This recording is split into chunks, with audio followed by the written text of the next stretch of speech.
وہ high court کو بھی انہوں نے ختم کر کے سیدھا اپیل سپریم کورٹ کر دی ہے.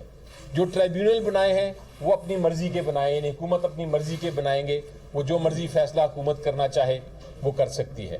جو اتھارٹی بنائی ہے اس میں حکومت نے اپنے لوگ رکھے ہیں. چیئرمین صاحب جو بھی ان کے ہوں گے اس میں اپوزیشن کا کوئی تعلق نہیں. وہ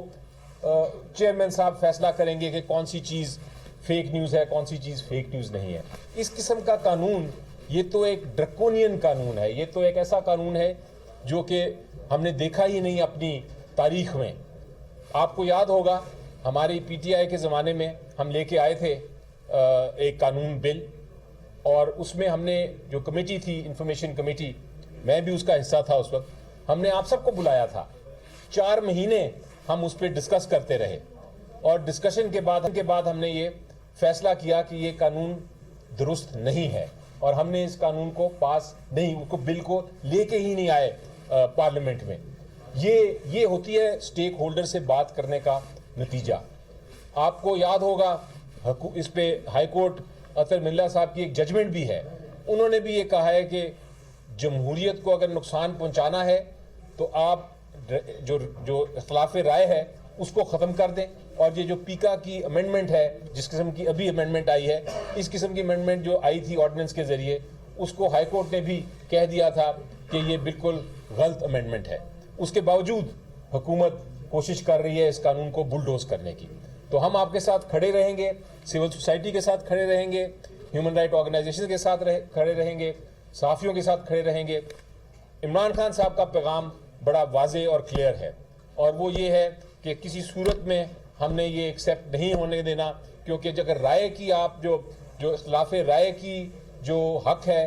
بنیادی حق ہے, انسانی حق ہے, اس کو اگر آپ ختم کر دیں گے تو آپ نہ صرف آئین کی خلاف ورزی کر رہے ہیں, بلکہ آپ جو ہماری یونیورسل ڈیکلریشن ہے ہیومن رائٹس کی, اس کی خلاف ورزی کریں گے. اور اس کا نقصان کل کو اگر EU دیکھتا ہے یا دوسرے ممالک دیکھتے ہیں تو اس کا نقصان ہماری اکانومی کو بھی ہو سکتا ہے. یہ بڑی سیریس باتیں ہیں جو کہ سوچنے والی ہیں. یہ نہیں ہو سکتا کہ ایک دن میں آپ نے کل شام کو سینٹ میں لے کے آئے, آج صبح آپ نے کمیٹی کو پاس کر دیا, اور کل پیش کرنے جا رہے ہیں یہ قانون, اور ہمیں اس پہ بات بھی نہیں کرنے دے رہے. آج بھی بات کرنے کا موقع نہیں دیا گیا, اور مجھے یقین ہے کہ کل بھی جب ہم کوشش کریں گے تو ہمیں یہ موقع نہیں دیا جائے گا کہ ہم اس کی ترمیم دیں. میں سجیسٹ کرتا ہوں حکومت کو, ڈیمانڈ کرتا ہوں حکومت سے اور پارلیمنٹ سے, اور ڈپٹی چیئرمین جو بھی چیئر کر رہے ہیں اس وقت سینٹ کا اجلاس, کہ آپ اس کے اوپر دوبارہ ایک جوائنٹ کمیٹی بنائیں جس میں برابر کی ریپرزنٹیشن ہو, اور اس میں جو سٹیک ہولڈرز ہیں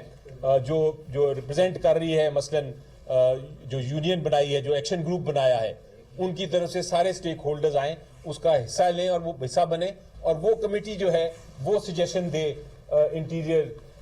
کمیٹی کو جو سینٹ کی ہے کہ وہ اس کے اوپر جو تجاویز ہم دیں گے اس کے اوپر عمل درآمد کریں. تو یہ طریقہ کار ہوتا ہے اصل میں قانون سازی کا, اور یہ قانون سازی اگر نہیں فالو ہوگی تو ہم بھی احتجاج میں آپ کے ساتھ شامل رہیں گے اور اس کو واک آؤٹ کریں گے.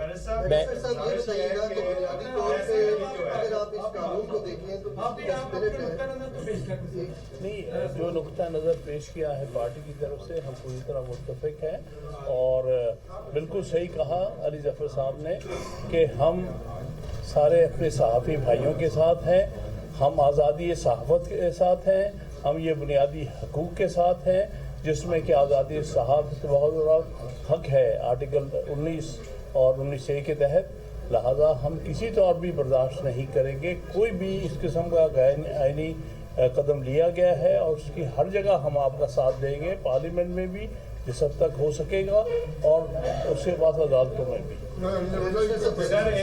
اس قانون کے پیچھے بنیادی طور پہ لوگ تو بے شک اس کو کاؤنٹر کرنا چاہتے ہیں, لیکن میڈیا کو بھی پتہ ہے, عام لوگوں کو بھی پتہ ہے, اور آپ کو بھی پتہ ہے کہ یہ پارٹی سینٹرک قانون ہے, اور اس میں بنیادی طور پہ پاکستان تحریک انصاف کے چاہنے والے سوشل میڈیا ایکٹیوسٹ جو سوشل میڈیا کے اوپر ون سائیڈڈ جو پروپیگنڈا کرتے ہیں اس کو کاؤنٹر کرنے کے لیے کیا جا رہا ہے. کیا آپ اپنے لوگوں کو بھی منع کریں گے کہ وہ فیک نیوز نہ پھیلائیں, وہ ان ساری چیزوں سے باز رہیں تاکہ اداروں کے اوپر تنقید نہ ہو اور اس کے نتیجے میں انہیں یہ انتہائی اقدام اٹھانا پڑ رہا ہے؟ دیکھیں, ہم بڑے کلیئر ہیں, ہم فیک نیوز کے خلاف ہیں.